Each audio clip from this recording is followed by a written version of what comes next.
The other night, I asked myself, where do I see myself in 5 years? I started overthinking. Do I want to work my current job or find something new? I mean, I enjoy all of my current hobbies, but I don't have what you would call a passion. I never have. I don't have a particular long term plan for my life. This overthinking lessened my self esteem. I was feeling sad and hopeless, but most of all, I felt lost. To distract myself from my thoughts, I picked up Siddhartha from my bookshelf and began to read. It took me several days to finish, but after finishing, I took to heart some key themes that I got from this book that could help with my self esteem.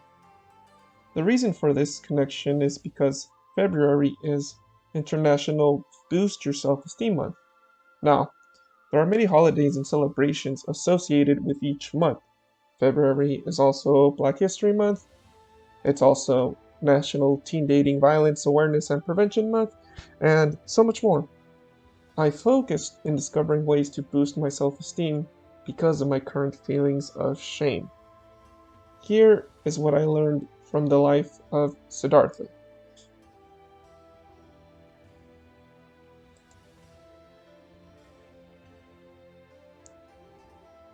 Siddhartha was born into wealth.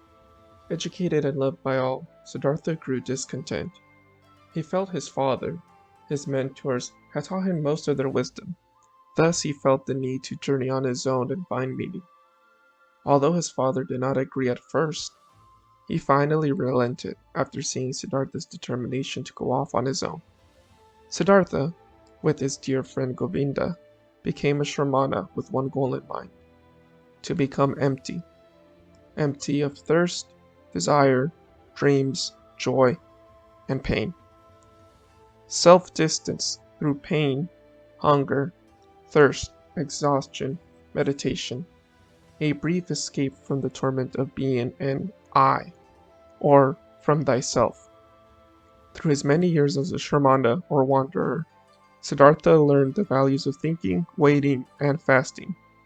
These values serve as a foundation for Siddhartha's journey as he explores different paths ahead.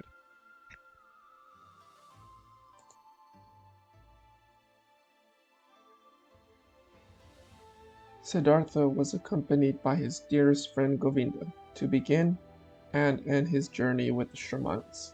Together, they met the Exalted One, the Enlightened One, the Buddha Gautama. This is where their journeys parted ways. Govinda became a monk of Buddha, while Siddhartha parted ways to discover his I. When speaking with Buddha Gautama, Siddhartha acknowledged his presence and teachings. However, in the end, he realized he must discover meaning on his own. It is not my place to judge the life of another. Once for myself alone must I judge, must I choose, must I decline. Buddha Gautama accepted Siddhartha's point of view and with that bade him farewell. Later, Siddhartha would learn passion from Kamala, business from Kamiswami, listening from Vasudeva, compassion from Govinda, and from the circumstances of his life in those times. Siddhartha's road to enlightenment was aided by many dear friends, but the path was not always easy. He too dealt with struggles, with disgust, with loss.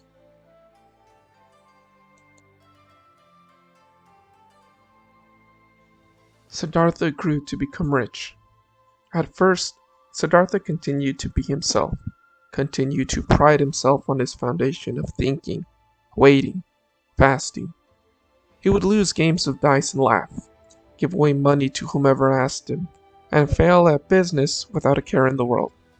As the years passed in adulthood, however, Siddhartha grew to be more like his companions.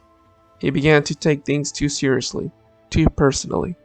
He would burst out in anger when losing in dice, drink and eat excessively, slowly losing over time what made him his self, his I.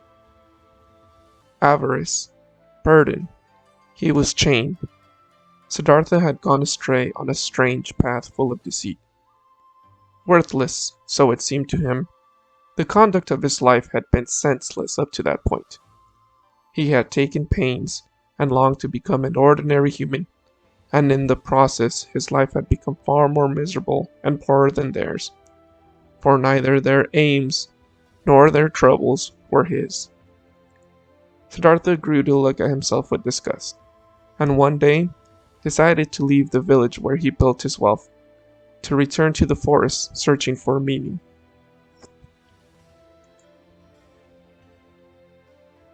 Siddhartha approached the river he once crossed many years ago with the thought of letting himself falling into it and ending samsara, the cycle of life. It was in this moment he remembered the sound of Om, rediscovering his will to live, to obtain peace. He falls asleep, waking up hours later to see his old friend Govinda, a monk of Gautama, sleeping by his side to watch over him. Although he did not recognize him at first, Govinda is ecstatic to see his beloved friend again after so many years. They briefly reconnect and bid each other farewell once more. Siddhartha crosses the river and reunites with Vasudeva, the ferryman, who teaches Siddhartha the importance of listening. Siddhartha spends the remainder of his years as a ferryman, crossing tons of people, all different in status, age, and health, across the river. Through a not-so-pleasant reunion, Kamala would later reunite with Siddhartha and introduce him to his biological son, only for Kamala to pass away in her lover's arms. The son spent many years with his father and Vasudeva, but was not accustomed to their ways, and ultimately left the ferryman to return to his birthplace of wealth. Siddhartha had set aside his self for the sake of his son. However, once he realized he too once caused his father the same pain he was feeling by leaving and never returning. This experience made Siddhartha relate to others more deeply. Early in his youth, he was prideful and referred to others and their dealings as the child people. Now, he looked at people differently than he did before, less cleverly, less proudly, and thus with greater warmth, greater curiosity, engaging more with them. He saw people live for their sake, and he could love them for that. Towards his last days, Siddhartha reunited with Govinda one last time. Govinda, in search of peace, sought the wise ferryman described by passerbys. Once again, he did not recognize Siddhartha. They were old men by now, but was delighted once he did. Govinda asked for one last piece of advice, realizing his friend had obtained peace, while he still had to walk his difficult path. In that moment, Siddhartha provided Govinda peace. He reminded him of everything he had ever loved in all his life, everything he had ever in all his life valued and held sacred. So, how does Siddhartha's journey tie into self-esteem?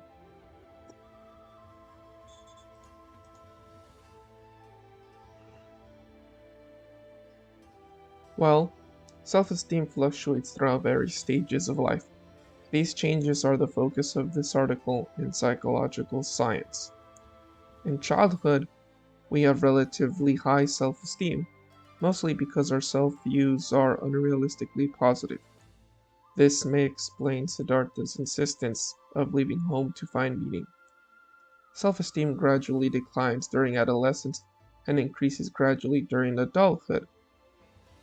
This is characterized by increasing levels of conscientiousness, emotional stability, peaks in achievement, mastery, and control over the self-environment. An example can be Siddhartha's mastery of thinking, waiting, fasting, and his revelation that he must discover peace through his own means. Self-esteem declines in old age due to dramatic changes such as roles, relationships, physical functioning, and a drop of social status. Recall, there was a period where Siddhartha strayed from his path. However, A developmental shift toward greater self-reflection may produce increases in self-esteem for some individuals. In other words, internal self-esteem is healthy self-esteem. But there are still some questions that need to be explored, such as, what is the best method to measure self-esteem? What are the biological, social, and psychological factors that influence self-esteem? Individualistic and collectivist cultures have differences in values. Individualism placing more emphasis on independence, individual achievements, and uniqueness, whereas collectivists value community, family, society's needs above one's own. Can someone be happy if these cultures are opposing views? Meaning, can an individualistic person be happy in a collectivist culture and vice versa? Also, what are some unique self-esteem differences amongst ethnicities? So, what do you think? What do you do to boost yourself when you are feeling down? What are some unique self-care practices passed down to you from your family? Let me know in the comments below. I learned it is okay to feel lost from time to time. I don't have the answers to everything, and I cannot see the future, but I am grateful for my current circumstances in life, my close friends I can rely on, and for myself, for being me. I wish you all the best on your current paths in life. Thank you to holidaysmart.com for learning about International Boost Your Self-Esteem Month. You can check out their website for other celebratory months. Thank you to Herman Hesse, Robert Thurman, Rika Lesser for the novel, notes, and translation of Siddhartha respectfully. Thank you to Laura Liu, Richard Robbins, and Callie Trzesniewski for their articles on self-esteem. Thank you to Buddhism.org, healthyselfesteem.org. You can find the links in the description below. And thank you for watching.